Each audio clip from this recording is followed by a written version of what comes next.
اور جناب یوسف علیہ السلام فرماتے ہیں میں ایک آزمائش سے نکلا، جب گھر آیا تو بڑے سکون سے رہنے لگا۔ عزیز مصر نے اپنی بیوی زلیخا سے کہا اس کا خاص خیال رکھنا۔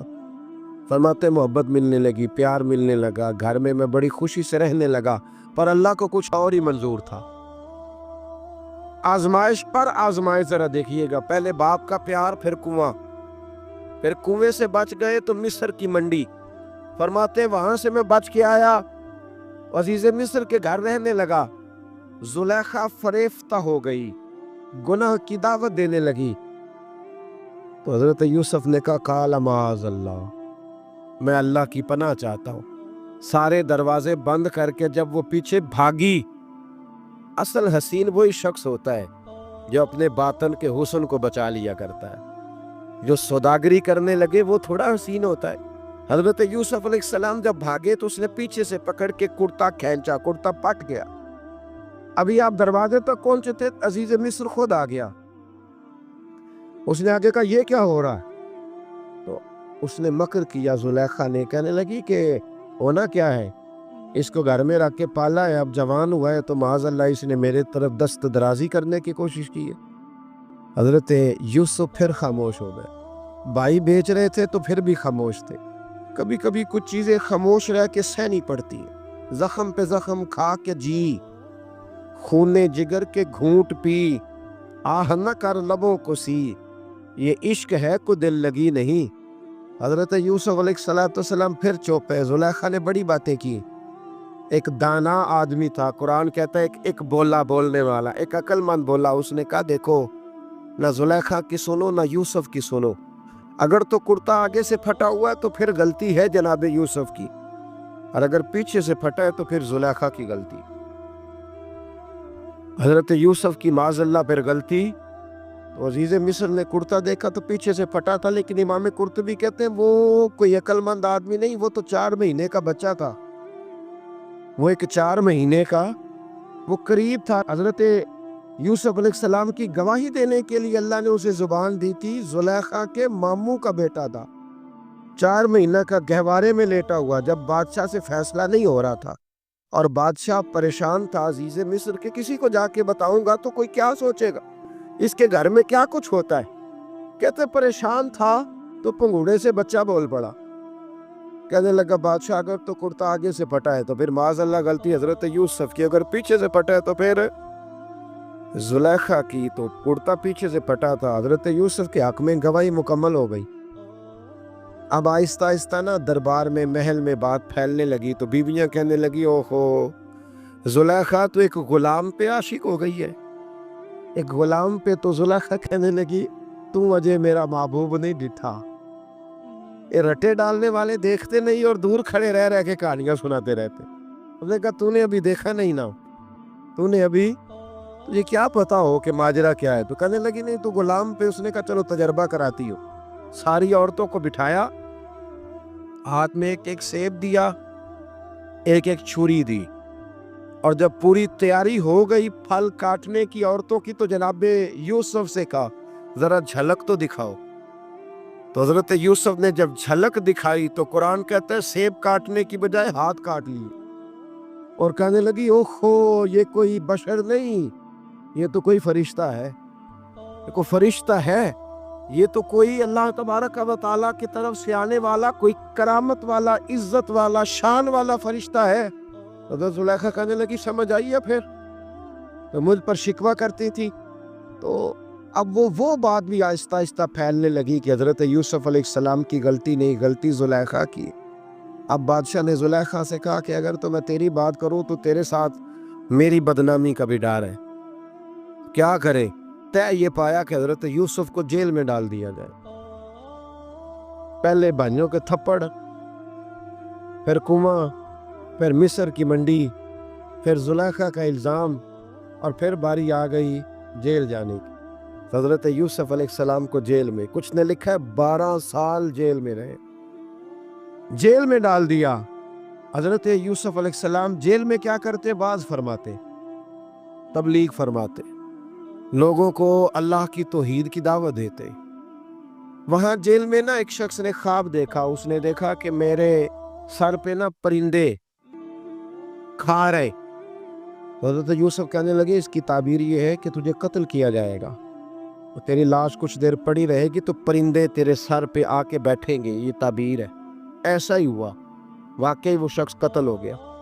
ایک شخص نے دیکھا کہ وہ شراب کشید کر رہا ہے، اس نے بھی تعبیر پوچھی تو آپ نے فرمایا تو اپنے بادشاہ کو پلائے گا۔ محسوس ہوتا ہے کہ اتنی دیر تک شراب ناجائز نہیں تھی، تو اس کو شراب پلائے گا، یہ اس کی تعبیر ہے۔ وقت گزرتا گیا، وقت جو ہوتا ہے نا، وقت یہ خود بخود لوگوں کی بے گناہی ثابت کر دیتا ہے۔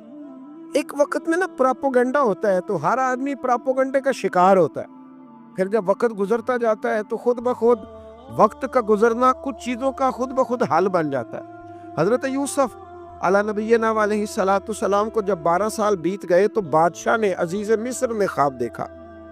اس نے خواب دیکھا کہ 7 موٹی تازی گائیں دبلی پتلی گائیں کو کھا گئی، اور 7 خشک بالیاں ہیں اور 7 سرسبز و شاداب بالیاں ہیں۔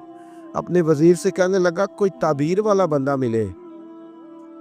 اس نے کہا کہ ایک بندہ ہے جس کی تعبیریں بڑی سچی ہیں۔ کہا وہ کون؟ کہنے لگے جناب یوسف۔ تو قید خانے میں پیغام بھیجا حضرت یوسف کو کہ خواب کی تعبیر بتائیں، تو جناب یوسف نے یہ نہیں کہا پہلے مجھے باہر نکالو، یہ نہیں فرمایا۔ فرمایا تعبیر یہ ہے، یہ 7 خشک بالیاں دیکھی ہیں نا، اس کا مطلب ہے کہ 7 سال تنگ دستی رہے گی، اور 7 سرسبز بالیاں دیکھی ہیں تو پھر 7 سال اللہ خوشحالی دے دے گا۔ اور فرمایا یہ جو تم نے گائیں دیکھی ہیں موٹی تازی وہ کھا گئی، فرمایا اس کی تعبیر یہ ہے کہ کوشش کرنا کہ جو تمہارے پاس دن یہ چل رہے ہیں جن میں سرسبز و شاداب ہے کھیتیاں، تو 7 سالوں کے لیے اناج جمع کر لینا، بالیوں کے اندر ہی رہنے دینا، باہر نہ نکالنا، اور پھر اگلے جو خشک سال ہوں گے نا، وہ یہ جو جمع پونجی کی ہوگی نا، اس کی برکت سے وہ 7 سال آسانی سے۔ اس پر ہمارے مفسرین نے لکھا ہے، اس آیت پر صوفیاء اور بزرگ تو کہتے ہیں نا سارا اللہ کے راستے میں دے دو، یہ بھی بات اچھی ہے، لیکن اگر کوئی اپنے بچوں کے لیے آنے والے وقت کے لیے کچھ چیزیں سنبھال کے رکھے تو یہ بھی سورہ یوسف سے ثابت ہے، یہ بھی سورہ یوسف سے، تو یہ بھی کوئی ایسا فعل نہیں ہے جس پر کوئی شخص تنقید کر سکے۔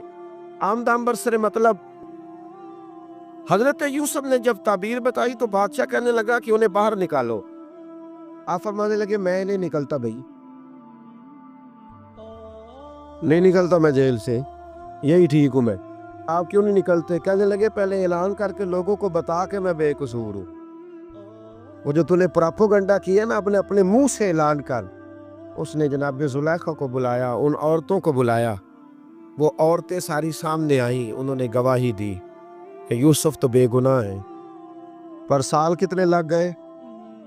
اللہ اکبر، 12 سال لگ گئے۔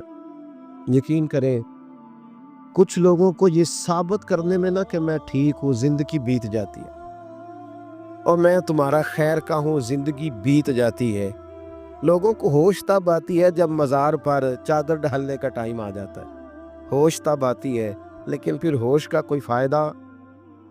12 سال کے بعد بادشاہ نے ان کو بلایا اور کہنے لگا کہ یہ جو خواب میں نے آپ کو سنایا اب کرنا کیا ہے؟ تو حضرت یوسف کہنے لگے تم سے کچھ بھی نہیں ہوگا، اگر کچھ کرنا ہے تو پھر یہ خزانے کی ذمہ داری میری لگاؤ، اگر کوئی قابل آدمی ہو تو وہ آگے بڑھ کے بات کر سکتا ہے۔ یہاں ہر بندہ آگے بڑھ کے کہتا ہے مجھے دے دو ڈیوٹی، لیکن قابل ہو تو وہ آگے بڑھ کے بات کرے اور سمجھے کہ میرے علاوہ کسی کے لیے مشکل ہے تو پھر وہ آگے بڑھے۔ حضرت یوسف نے جب کہا تو انہوں نے آپ کو وزیر خزانہ بنا دیا، پھر ایک وقت آیا کہ وہ عزیز مصر ہی بن گئے۔ قحط پڑ گیا، جب مصر میں قحط پڑا تو دائیں بائیں بھی قحط پڑا، کنعان کے آپ رہنے والے تھے وہاں بھی قحط پڑا۔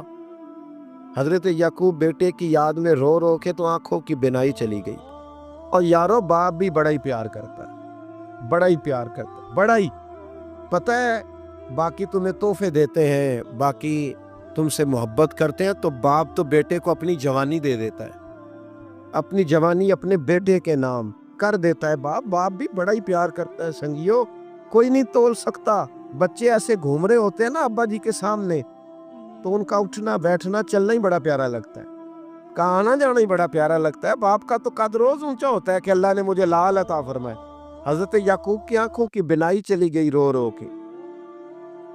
بھائی حضرت یوسف کے جب قحط پڑا تو انہیں پتا چلا کہ ایک واحد شہر مصر ہے جہاں گندم سٹاک ہے، کیونکہ حضرت یوسف کو پتا تھا، خواب بادشاہ دیکھ چکا تھا، تو آپ نے مال 7 سالوں کے لیے جمع کر لیا۔ اب بھائی آئے، اللہ اکبر، دشمن سامنے نظر آئے، مخالف حاسد، تو پھر انسان ٹھہرا رہے اور انسان کمزور نہ ہو، طاقتور ہو، اتنا طاقتور ہو کہ حکمران ہی بن گیا ہو۔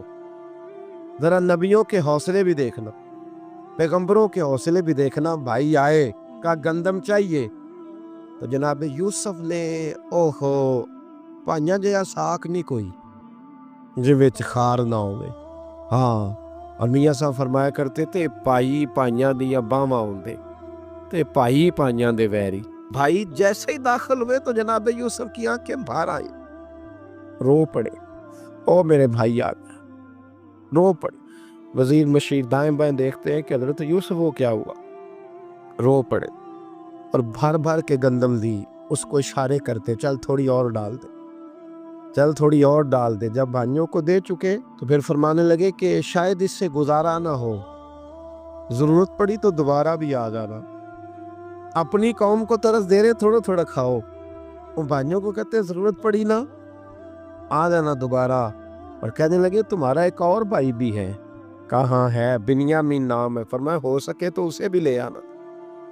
بھائی پیسے لے کے آئے تھے گندم لینے کے لیے، اور جب واپس جانے لگے تو حضرت یوسف نے ان کی رقم دوبارہ رکھ دی، وہ دوبارہ ان کی بوریوں میں رکھ دی۔